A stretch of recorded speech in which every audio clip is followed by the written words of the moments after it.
officially announced Winston would be starting Tampa Bay's next game against the Falcons, and not Ryan. Card says Fitzmagic.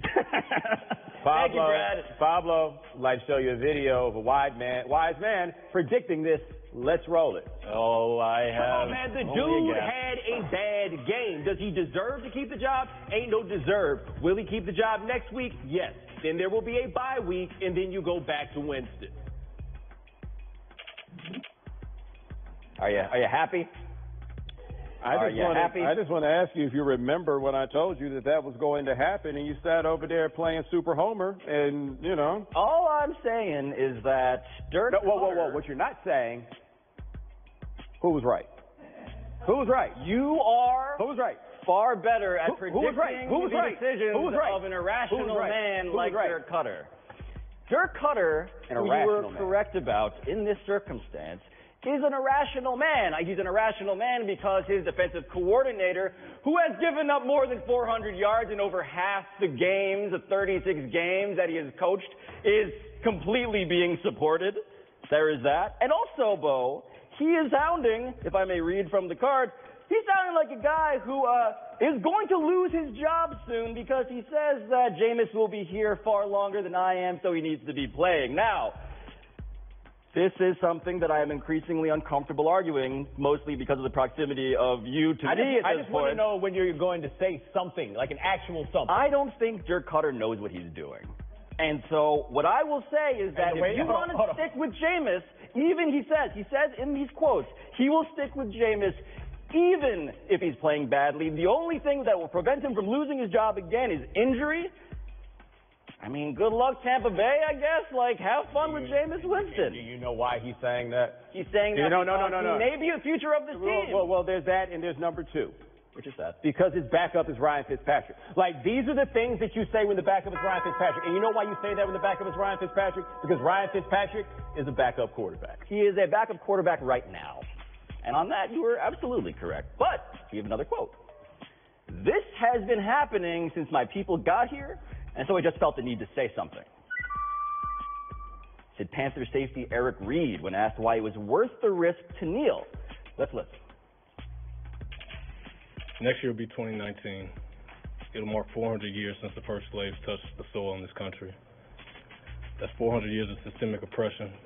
That's slavery, Jim Crow, new Jim Crow, mass incarceration, you name it. The Great Depression, they come out with the New Deal. Black people didn't have access to those government stimulus packages. The New Deal set up what is known as the modern day middle class.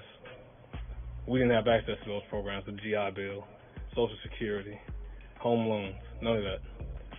So this has been happening since my people have gotten here. And so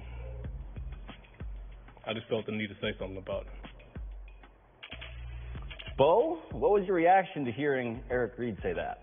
Well, he said a lot more than that, by the way. This is just a snippet that we have given you. Correct. He was asked about the Players Coalition, and he said that it was a subversion by the NFL, which not entirely wrong, right? No. I think the coalition does some decent work. But what I thought as I saw that was that dude stood up there with an I'm with Cap T-shirt. That dude dropped those serious heat bombs, and guess what? He's going to play on Sunday, and it ain't going to be no big deal. That was my reaction, too, in some form, because what I was shocked by as I watched this in preparation for our show today was that I did not see the controversy on social media. I didn't see the angry headlines, and I don't know if it's so much enlightenment on the part of people who agree with such issues as it is the inability to disagree with the way that he is framing said issues. He just raises some point-blank, really good historical facts. Well, he's also a more digestible messenger than Kaepernick, right? At least at this point. There are no things to use against him in that way. You cannot use Kaepernick. Like the way Kaepernick's play in 2015 was used against him, you cannot do that with Eric Reid. There is no T. Sherwood Castro.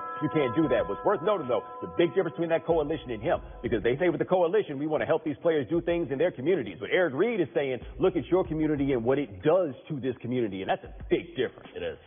All right, last quote. I was huge into conspiracies. Said Kyrie Irving, when apologizing for explaining why he proclaimed the world was flat. Play it. At the time, I was like huge into conspiracies. Everybody's been there. No, we have not. Not everybody. Been there, like, no. Yo, what's going on with our world? And at the time, it's like, you're like innocent in it, but you realize the effect of the power of voice, and even if you believe in that, it's like, I don't come out and say that stuff. That's for intimate conversations, because perception, how you're received, it just changes. Like, no, I'm actually a smart-ass individual. Like, no, it's just, like, so it's not like, I was just coming out and saying that. So, yeah, I'm sorry about all that, for all the science teachers, everybody coming up to me like, I got to reteach my whole curriculum. I'm sorry. I apologize. You let him slide for that? I did not hear him actually say that he does not believe the world is flat. He gave us a lot of stuff about apologizing for the discussion and causing controversy, but maybe I'm a conspiracist now as well, but I did not hear him say explicitly that he doesn't actually believe in this. And that's weird to me. All I'm going to say is this. Months ago, he was like, it was just all a thought experiment. Remember that? He was just playing, he was like Andy Kaufman, basically, right? Like, he was just trolling us, and he was like, I just wanted to see if it made me, did you think that it made me less intelligent because I thought the world was flat? Yes. Yes, it did. Yes, we both think that. That you believe that even for a moment because you saw a video on YouTube, right? That's all it took. Oh, we got books, we got schools. I saw a video on YouTube. Everybody has done that. Young man, no, that is not true. And you made me call you young man. You can download the High Noon podcast on Apple Podcasts or the ESPN app, Bomani's too. I also have one, just in case you were wondering. Real people,